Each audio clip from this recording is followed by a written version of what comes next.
The meltdown at Twitter is utterly fascinating. And I understand that of the people listening to this on radio or later on in the day in podcast, there's a very small percentage overall of you that are active on Twitter. But Twitter is really the single most, for people in the media, for people that make a living in content and trying to spread information, ideas, it is the most interactive. And it's really the only place where the two sides of the ideological battlefield meet in any meaningful way. It doesn't really happen on cable news anymore.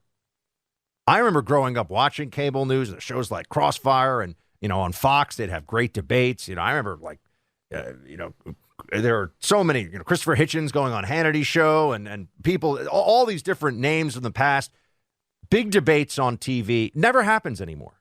This just doesn't happen anymore. And so one of the only places where there's actual engagement in the battlefield of ideas is on Twitter. Now, the left, as you know, has had a massive hand on, not even a thumb, like an entire fist pressing down on the scale for their side. And this manifested itself most clearly right before the 2020 election with the infamous, but very, very intentional, suppression of the Hunter Biden laptop story with the 50 intelligence professionals. Oh, yeah, we're real serious intelligence professionals. Decades and decades of super secret squirrel stuff. We're telling you, that's Russian disinformation. And people all across the country who are honest and capable of independent thought immediately thought to themselves, okay, well, that's ridiculous. It's just some, Oleg and Yuri FSB guys in a basement somewhere outside of Moscow. Well, let's take the photos of Hunter and we'll doctor them so he is almost in the tighty whities all the time with the handgun sometimes, lots of drugs, cocaine, all the... No, that's not actually what happened, as we all know. As good as anybody may think the Russian domestic intelligence service may be at its mischief, the FSB, the Federalnaya Sluzhba Bezopasnosti, for those of you who want to know what the acronym actually stands for. It was not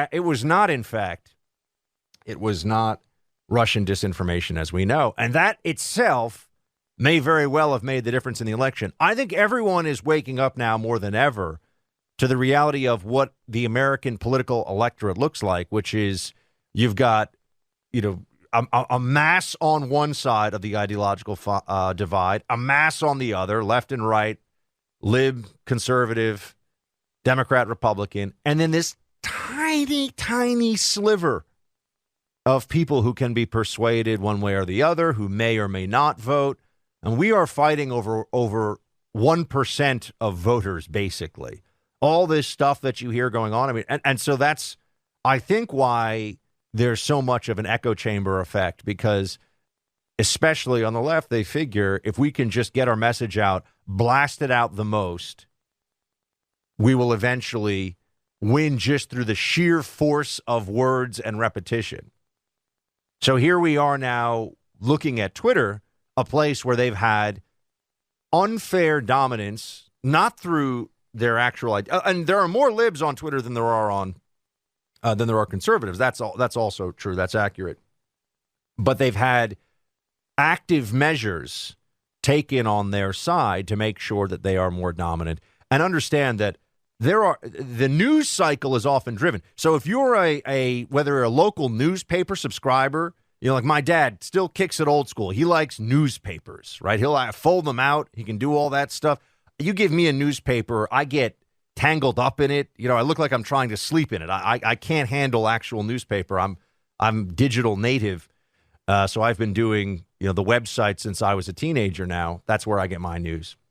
And here we are looking at how Twitter filters into all these different platforms. Whether you're reading at old school news, website, cable news, it often comes from that platform. That's one of the first places where breaking news happens. That's one of the first places where ideas start percolating, where the narrative starts getting formed. So it is, in that sense, enormously important. It has been called the assignment editor for the New York Times by many in the past. Twitter Think about that.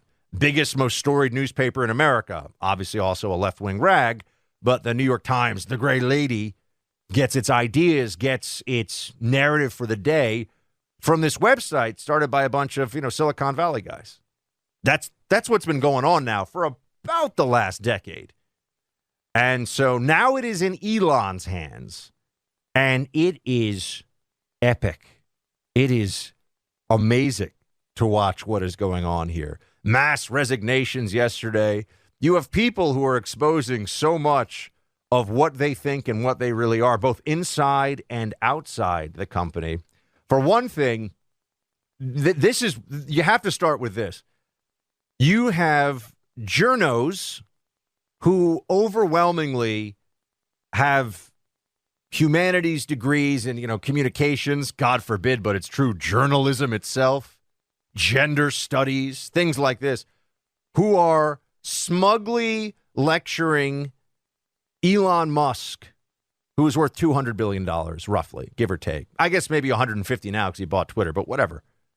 The richest man in the world who sends rockets into space more efficiently than NASA, who has revolutionized the global electric vehicle market so that electric cars aren't just glorified go-karts. They're actually cool. I've been in Teslas. I got to say, I like them. And it's not because I'm saving the planet from CO2. I just like them. They're really cool. They're good cars. Now, there's a lot that needs to be done with the infrastructure to make sure you got the charging stations and all that. But you have people who have never seen a balance sheet, who would basically describe themselves over a couple of bottles of Zima as socialists, talking about how Elon Musk doesn't know how to run Twitter. Elon's destroying Twitter. Look what he's doing. It's all going down. No, in fact, what you see... Oh, actually, here's a perfect example. A CNN media reporter is just saying Elon is gutting Twitter. He's ruining it. He's destroying it. Play cut 15, sir.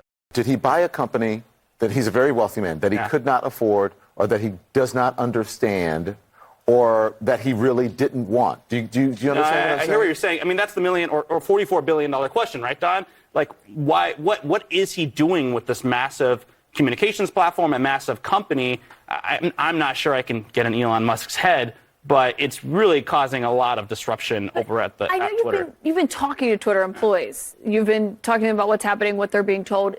I think the other side of this, though, and if you're someone who maybe is an ally of Elon's or you view favorably that he now owns Twitter, the question is there a strategy in all of this? I mean, I think if you talk to people who are close with Elon, they would say that there is a strategy, of course. He wants to improve the platform. He wants to disrupt it and create a subscription service, for instance. It's just that he's moving so fast. He is just breaking everything in the process. I mean, there's something to be said about people who take risks and move fast and break things. But in this case, he is just, destroying the platform seemingly from the inside. Yes, let's take entrepreneurship advice from a bunch of TV news anchors who truly could not run a child's lemonade stand on a Saturday afternoon on a sunny day. Let's take advice from them. Let's hear what they have to say about this social media platform that has 300 million active users, give or take, and that has been the single, really, in recent years, and by the way, it's because of Trump. People always forget this.